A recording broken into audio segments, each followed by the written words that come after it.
गढ़गंगा कार्तिक मेले की शुरुआत हो चुकी है। इस ऐतिहासिक मेले में भीड़ का पहुंचना शुरू हो गया है। करीब 5400 पुराना इस गढ़ कार्तिक मेले का इतिहास है। श्रद्धालु पहुंचने शुरू हो गए हैं और मेला अपने शबाब पर लगातार बढ़ रहा है। हमारे साथ में कुछ श्रद्धालु हैं, आइए इनसे बात करते हैं कि मेले की व्यवस्थाओं को लेकर और मेले की तैयारियों को लेकर। क्या नाम है आपका? मेरा नाम संजय कुमार शर्मा है जी। तो क्या नाम है? संजय कुमार शर्मा। कहाँ से आए आप? मेरठ से आए हैं। क्या व्यवस्थाएं दिखाई दे रही है मेलों को लेकर? बहुत बढ़िया कर रखे हैं गवर्नमेंट ने, सबसे अच्छा है। डीएम ने सबसे ज़्यादा व्यवस्था देखभाल में, डेली का उनका 3-4 बार का राउंड रहता है आने जाना, और बहुत बढ़िया व्यवस्था कर रखी है। कितने साल से आप मेले में आ रहे हैं? तो हम तो 40 साल से मेले में आ रहे हैं। अच्छा, तो इस बार जो मेले की स्थिति है वो मतलब जो फिलहाल जो रंगत चल रही है मेले की, उसमें क्या स्थिति है? बस सबसे ज़्यादा सुंदरता है, बढ़िया मेला है।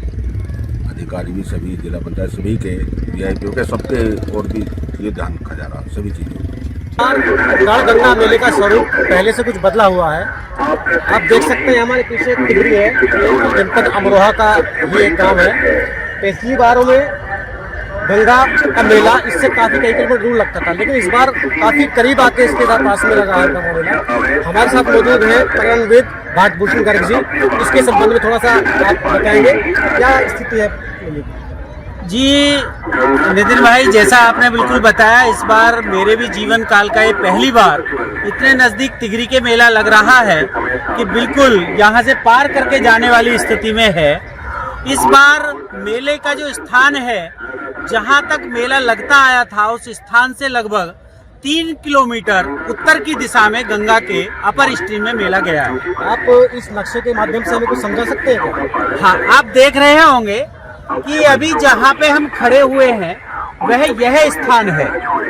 इस स्थान पर जहाँ हम खड़े हुए हैं, और यदि हम बात करें तो ये हमारी गंगा की धारा बह रही है, और गंगा की धारा बहते बहते जो पिछले समय में मेला लगता आया है उसका स्थान ये वाला मेले का होता था। ये पूरा यहाँ होता था, लेकिन इस बार आप जब रास्ते में आए होंगे आपने देखा होगा कि गंगा यहाँ से आते हुए ये पश्चिम वाहिनी यहाँ पे आई, और उसने जो एक टापू यहाँ पे वो छोड़ती थी जहाँ मेला भरता था, वहाँ से मेला हटा है। जहाँ पे इस बार ये गधों का मेला, खच्चरों का मेला लगा है, ये मेले के स्थान पर हमारा यह मूल मेला लगता था। और इस मेले के स्थान को अभी परिवर्तन करने के कारण से, क्योंकि यहाँ पर गंगा ने अपना स्थान नहीं छोड़ा, तो ये अप स्ट्रीम में मेला गया है। तो आप देख सकते हैं कि मेला भी अभी एक बहुत लंबी श्रृंखला में बटा है। मेले की चौड़ाई कम है, मेले की लंबाई अधिक होने के कारण से लगातार लोगों को एक आनंद की अनुभूति भी हो रही है। और इस बार मेले को यदि देखने की दिशा में हम आगे बढ़ें तो मेले की जो व्यवस्थाएं हैं, जो मेले की सुंदरता है, वह इस बार अप्रीतम रूप से बहुत सुचारू की गई है। इस बार घाटों को नंबरिंग के साथ साथ रास्तों को भी नंबर दिए गए हैं। अनेकों स्थानों पर बड़े बड़े रोड बनाए गए हैं। पहली बार रोड आने और जाने के अलग अलग बनाए गए हैं। तो मुझे लगता है कि श्रद्धालु यहाँ सावधानी पूर्वक आएं, गंगा स्नान करें, यहाँ कौतुल ना करें, और गंगा की स्वच्छता को ध्यान में रखते हुए यदि उन्होंने इस मेले का आस्था के अतिरेक में आते हुए आनंद लिया, तो मुझे लगता है कि उनका जीवन और इस मेले का लगना दोनों बहुत ही सौभाग्यशाली सिद्ध होंगे। लगातार श्रद्धालु पहुंच रहे हैं और यहाँ एक श्रद्धा का एक बहुत अच्छा संगम देखने को मिल रहा है। जहाँ लोग यहाँ पुण्य कमाने के लिए पहुंच रहे हैं, वहीं एक टीम ऐसी भी है जो इस मेला क्षेत्र में कई वर्षों से एक अन्य मुद्दे को लेकर लगी हुई है। उनका एक उद्देश्य कुछ अलग है।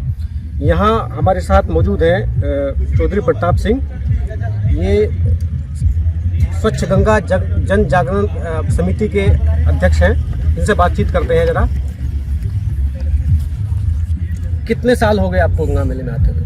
हमारा ये 13वां शिविर है, और उससे पहले हम स्नान के लिए आते थे, तो हमें यहाँ कुछ आवश्यकताएं महसूस हुई जी, और उन आवश्यकताओं की पूर्ति के लिए जी हमें लगा कि हमें कुछ करना चाहिए।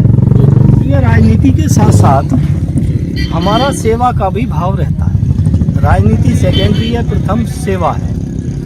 हम ऐसे परिवार से आते हैं जहाँ सेवा ही संपूर्ण रहा है, और राजनीति में सर्वोच्च स्थान मेरे पिताजी ने प्राप्त किया है। जो एक कार्यकर्ता लेके चलता उन्होंने वो पूर्णतः प्राप्त किया। अब जो विश्वास है आपका, जो आप यहाँ करते हैं काम, जो आप बता रहे थे कि आपने जो है बीड़ा उठाया है, जो लगातार आप करते आ रहे हैं, तो किस प्रकार से ये अभियान चलाते हैं आप यहाँ स्वच्छता को लेकर, जागरूकता को लेकर लोगों को? इसमें हमारी टीम है।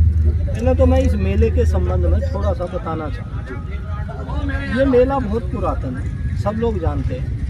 गढ़मुक्तेश्वर है, पहले गढ़मुक्तेश्वर स्थान इसको कहा गया, और महाभारत कालीन ये मेला है। महाभारत के युद्ध के पश्चात बहुत सी आत्माएं दिवंगत हो गई थी युद्ध के दौरान। 18 अक्षोहिणी बोलते हैं, बाकी तो सब लोग जानते हैं कितना बड़ा युद्ध हुआ था।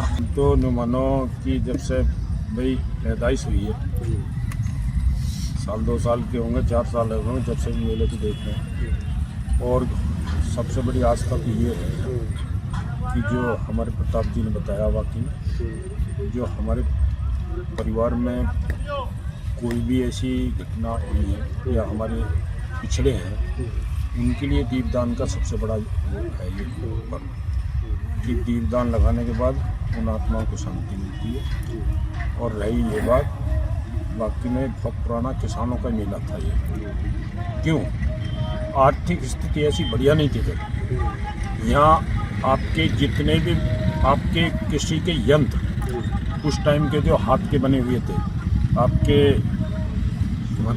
ये बुग्गी वगैरह, यहाँ काट का मेला लगे गया, काट का बाजार बोले, उस काट का बाजार, उस काट के बाजार से हमारे किसान भाई अपने कृषि योग्य जो भी यंत्र थे यहाँ खरीद के ले जाते हैं। तो ये भी था कि भाई एक फुर्सत में एक जगह ही सारा बाजार मिला है। तो किसानों की तो ये बात है। और आपकी बिल्कुल सही है कि बहुत ही आज के टाइम से पहले के हिसाब से बहुत सस्ता पे साफ सफाई पे बहुत ज़्यादा ध्यान दिया।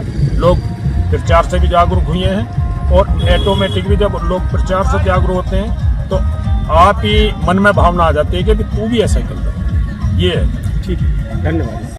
अगर आप ये वीडियो YouTube पर देख रहे हैं तो हमारे चैनल को सब्सक्राइब कर बेल आइकन दबाएं, और Facebook पर देख रहे हैं तो हमारे पेज को लाइक करें।